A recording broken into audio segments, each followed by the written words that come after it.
13 to 16. त्रिभिर्गुणमयैर्भावैः एभिः सर्वमिदं जगत् मोहितं नाभिजानाति मामेभ्यः परमव्ययम् दैवी ह्येषा गुणमयी मम माया दुरत्यया मामेव ये प्रपद्यन्ते मायामेतां तरन्ति ते न मां दुष्कृतिनो मूढाः प्रपद्यन्ते नराधमाः माययापहृतज्ञानाः आसुरं भावमाश्रिताः चतुर्विधा भजन्ते मां जनाः सुकृतिनोऽर्जुन आर्तो जिज्ञासुरर्थार्थी ज्ञानी च भरतर्षभ. So far Bhagavan has talked about the lower and higher nature, apara and para prakriti, and due to these two, how the world of plurality, names and forms is available, is experienced, and the experiencer also is part of this whole thing. And Bhagavan says the whole para and apara, both prakritis, they belong to me, and therefore I am the ultimate essence of everything, ultimate cause of everything. Having said that, he enumerated some of these glories in different aspects of creations. And then he said, everything is in the form of the three gunas, sattva, rajas and tamas. And these gunas, they are nothing but maya. This maya, is my power. And because of this, people are deluded. Mohitam mam na abhijanati. So, the world deluded by these three gunas, they are not able to recognize me as param, supreme, avyayam, imperishable, that which is beyond the three gunas, and that which is not touched by, affected by the play of gunas. Asang Paramatma, Paramarthika Paramatma, Paramarthika, absolute God, people don't know. We had seen this because we all say, oh, I know some aspect of God, I have some understanding of God, but not the absolute God. That, Bhagavan says, is covered by Maya. Who will be able to go beyond this Maya?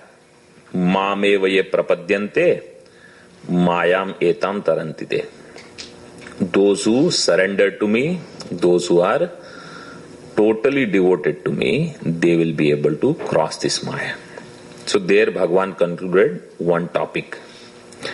From 15th shloka, Bhagavan started another section that is about the classification of people.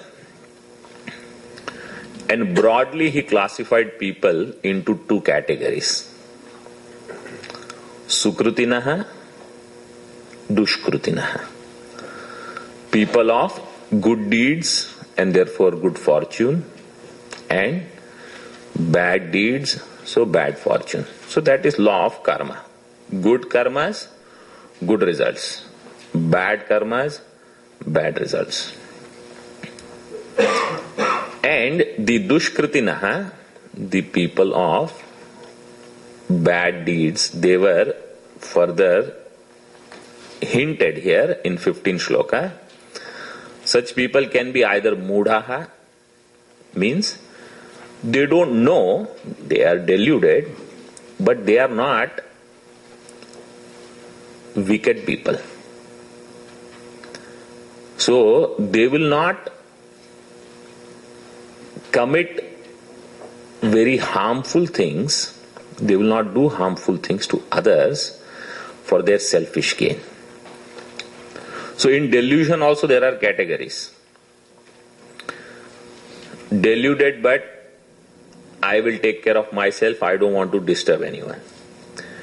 Deluded, I will cheat people as long as I don't damage them, kill them, I don't mind hating someone, having all those kama, krodha, etc. That is another category. And the third is, they can go to any extreme. So all of them, they can come under dushkritinaha. Sukritinaha, Bhagavan says they are classified into 4. Artha. Artha means the individual who has lot of sorrows, afflictions, and is seeking God. Second is Artharthi. In the ladder, if you want to go, or group, if we want to make, Artharthi is the one who is seeking wealth. So, by money, everything can be attained. This is the understanding. And therefore, if I have that, the rest of the things will be okay. So, Bhagavan, all you do is make sure that I have money. Then rest will be okay. So, these two, see, these can be understood in 2 ways. These 4 people, Artha, Artharthi, Jignasu and Jnani, either we can say there are 4 types of people, or differently, the same individual first becoming Artha, then Artharthi, then Jignasu, and then Jnani. So as far as we are concerned, in our sadhana, the second thing is more applicable, because we can understand, okay, earlier I used to go to temple or do pujas with my big sankalpas. Slowly the sankalpa reduces to Shri Parameshwara Prityartham. Bas. No, I don't have too many things. Bhagwan, you do this also. Take care of this, take care of that. So, ultimately I understand that from all the needs that I had, fulfill this, fulfill that, to may God be pleased with me and reveal Himself. And when does this happen?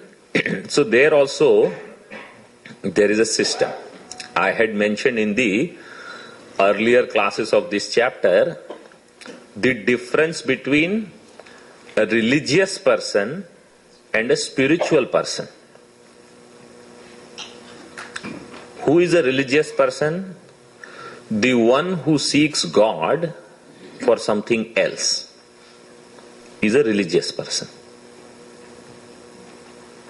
So seeking God for dharma, artha and kama is a religious person. He believes in God, which is very good. Because there are a lot of people, they say, I don't believe in God. So they'll go in another category. So believe in God. Believe in God means God exists. Second thing, He has the strength to fulfill my desires. He is capable, which in our language we call him as Sarva Shaktiman. So he is Sarva Samartha, capable. So why should I put my application somewhere? He will do it. I don't mind working for it, but whatever he says accordingly, however he puts the situation, I will work accordingly, but I want to make sure that through him my desire is fulfilled. So the Artha and Artharthi, they believe in the existence of God and his samarthya, his strength. But there is one weakness. What is that weakness? The weakness is they accept God with limitation. And what is the limitation? He does not know what I need. That's why I constantly tell him, do you know what I want? This is what I want.